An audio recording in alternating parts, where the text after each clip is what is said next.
Welcome back, everybody. Today we're going to be taking a look at the fourth inflatable sent to us by our friends at the Danxilu company. They have a store on Amazon, and I will put a link to them in the description below if you're interested. Check them out.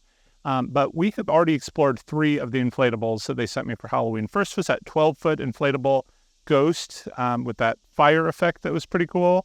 Then we did the 8-foot spider that actually kind of lifted itself up off the ground. Loved that. And then I really liked that 10-foot inflatable archway that was a Grim Reaper. I can't wait to incorporate all 3 of those into my display, as I'm going to do with this 4th inflatable that they sent us. It is the 8-foot inflatable black cat. I was interested in trying this because one of you guys specifically asked for it. But then I thought, I have a lot of inflatable cats. Why don't I just do a sort of cat theme as a little portion of my display? And that's exactly what I'm going to do if this guy works out. So the only way we're going to find that out is if we pull him out, inflate him, and see if he is worthy of the display. All right, so we have the inflatable inside the box.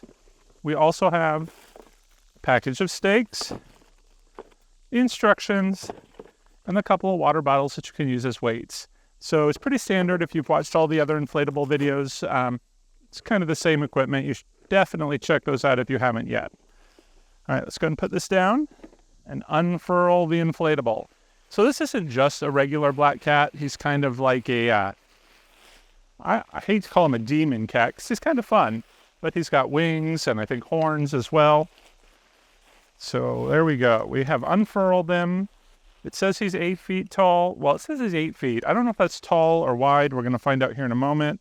When we plug him in with this cord that's about 6 feet long, goes to this little fan here that is next to a zipper. And I always forget to close these, so we're going to make sure that is closed today. There might be a second one. There always seems to be a second one that trips me up, but I don't see it offhand. Let's go and plug it in and see what happens. All right, here we go. All right, so it took a moment to start up. Pretty normal. And I can see it's already lighting up. The fan is nicely placed in the back so that it is going to really push that air inside. Now, doesn't seem like there is a whole lot of material here, so he should inflate pretty quickly.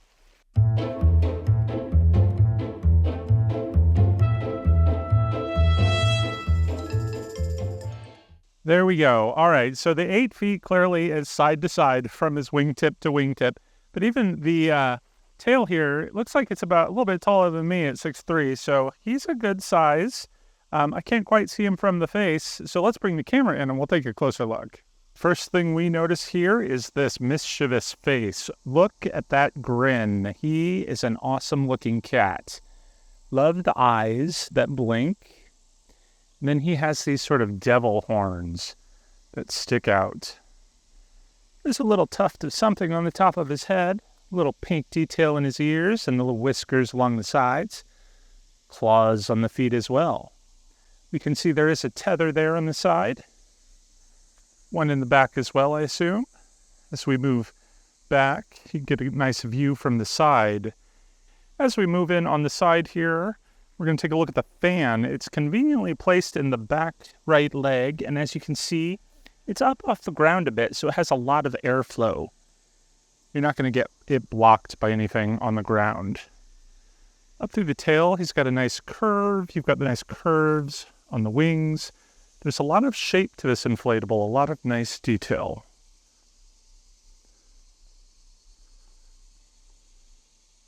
All right, I really love the way he looks. I think he's going to work great in my cat display this year if I end up doing that, but I'm pretty sure I will, so stay tuned. You're going to have to see that to believe it. But I am a little concerned about the black color. He is very dark. There are a lot of lights. You can see them shining in the wings and in the tails. But you never really know how that's going to look until it's dark, so let's give it a little time, come back and take another look. So here at night it looks pretty good with some external lighting, but once that light's taken away, you can see you kind of lose the definition in the face a little bit. So you are going to want to have some sort of ambient light to get the best effect from this prop. Like that. The other thing I kind of noticed is that it does have a lot of LEDs, which does a great job of kind of lighting up the entire prop, but it's a very pointed sort of light. It doesn't filter the light throughout, so like you lose the entire top of the tail there, which isn't, again, that big of a deal if you've got the extra lighting. But if you did want to leave it on its own, you're just going to have to realize there's some you're going to lose a little bit of that lighting. One thing you could do is, since you have that zipper in the back, is just put in an external battery-operated light, or even a plug-in light you could still stick in there. Maybe something that does that sort of projection fire effect like we saw in the other props too. That will kind of filter that light and project it around. That might help you get to the extremities of the prop and make it a little bit more interesting. I did say that the lights in the eyes blinked, but I think I was wrong about that. They are just kind of that creepy glowing red, which I don't hate at all. I think the red is kind of spooky on its own, so I love that. And that red actually does filter into, or the light filters into the red horn, so you get a nice glow from that as well. Overall, I think it's going to be great in my display. If you want to add it to yours, check out the Danxilu website. I will put a link to that in the description below. This guy retails for about $60 right now, so he's a pretty good bargain for what you get for the prop, I think. But let me know what you think in the comments below. Before we go, I did want to say a special thank you to all the patrons who help support the channel. If you're interested in joining our Fright Club, be sure to check out the link to my Patreon page in the description below.